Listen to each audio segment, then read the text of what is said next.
All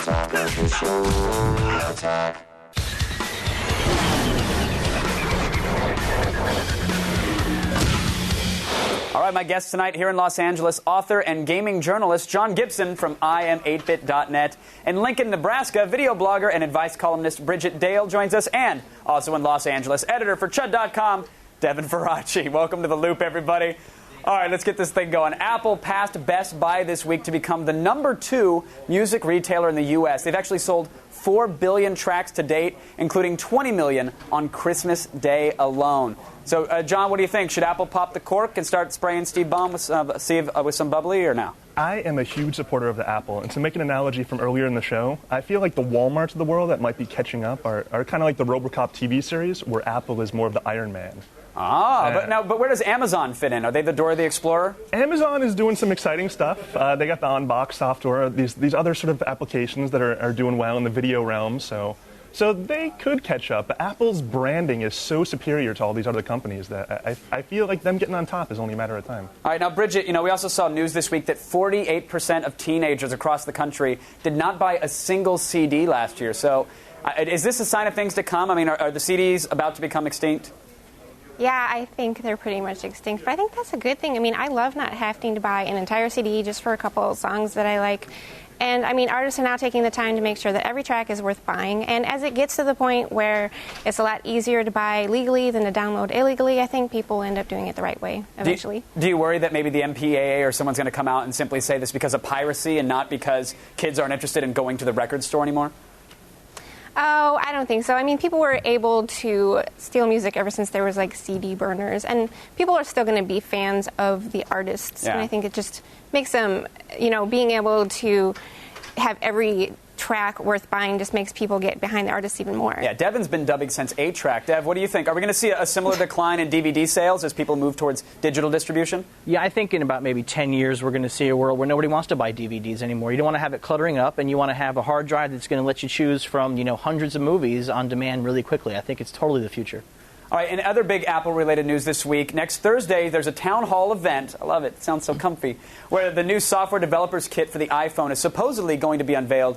Now, John, the press invite, it teased some exciting new enterprise features. Any idea what that might actually be? I'm hoping that they explain why JJ moved the Enterprise in Star Trek to 2009 instead of 2008 for Christmas. But I'm guessing I think this has to do with email servers or something. Might be my guess. Yeah. Probably they're going to announce a plan, a roadmap, as they say, since the little icon on the invite was a roadmap for future plans about this SDK. But Bridget, do you agree with John? Do you think we're actually going to see the SDK next week, or are we going to hear that it might come out in June or July or somewhere down the road? It kind of sounds like it's just something to kind of keep the hype going.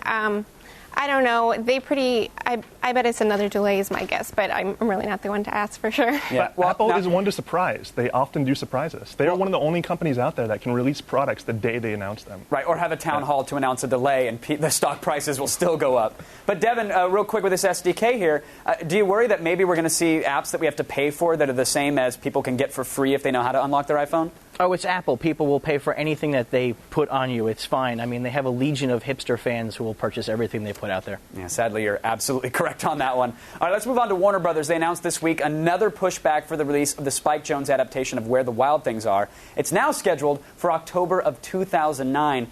Now, Devin, you recently reported that the studio wants Jonze to actually reshoot the entire film. Yeah, they're really unhappy. I mean, it's kind of crazy. You hire Spike Jonze, and then you hire novelist Dave Eggers to make a movie version of Maurice Sendak's, dark and subversive book Where the Wild Things Are. And then when you end up with a kind of a dark and subversive movie, they get really surprised and panic. Kids were kind of crying at some of the test screenings, and the Warner Brothers executives not happy. They want to redo the whole thing from the beginning and make it more crap like Cat in the Hat. So is there pushback from Spike and from everybody else on this, or are the reshoots happening? It's really interesting. The rumor around town a couple of weeks ago was that Spike was going to take his name off the movie altogether. Their reshoots are probably going to have to happen either way. There are technical issues with the way the Wild Things faces are being animated, but it's sort of up in the air right now. I think the more attention people pay, the more likely Warner Brothers is to sort of relent and let Spike do his own thing, which is what everybody wants to see. Bridget, was this movie on your radar at all? I mean, were you expecting something dark and edgy, or did you even know that Spike Jonze was at the helm? It was on my radar because Spike Jonze was at the helm. Right. There's going to be a lot of people that are really disappointed if they take him out of it. I don't know. A lot of people are just expecting something really smart and something that can stand alone outside of the children's book part of it. So I think it'd be a really stupid move for them to separate the two at this point. All right, now let's talk about Sony. They had a few great weeks here. First up, Blu-ray, of course, won the format war. Then they announced Metal Gear Solid 4 would actually be released exclusively for the PS3 this summer on June 12th. So, John, for those who are still waiting, if they haven't sipped the Sony Kool-Aid, is it now time to give the PS3 another look? I don't know. I've been saying it before, but I feel like saying exclusive is like telling your high school girlfriend that you love her. It only lasts so long. Right. I promise, with this ring, I promise. It's going to come off once you go to college. Yeah, 6 months from now, during the holidays, Konami is a business. They want to make money. They're going to release it on 360. Of course. But Blu-ray is a huge bump. But I firmly believe that... What about, John, if you pre-order, you actually get in on the beta test that's going to happen in April. Do you think we're going to see a spike in sales there? There's definitely a spike. There are the fanboys out there, but I'm going to wait for the 360 version personally. All right, and Devin, do you think the PS3 is still the best bet if people are looking for a Blu-ray player right now? If you're looking for Blu-ray, I don't understand why you buy anything else. It's cheaper than a regular Blu-ray player. And with the Metal Gear Solid, now you can get, in high definition, 75% of the game as talky scenes while you're mashing your buttons trying to get to something interesting. So. All right, I want to thank my guests, John, Bridget, and Devin, for joining me this week. Thank you guys so much for keeping us in the loop.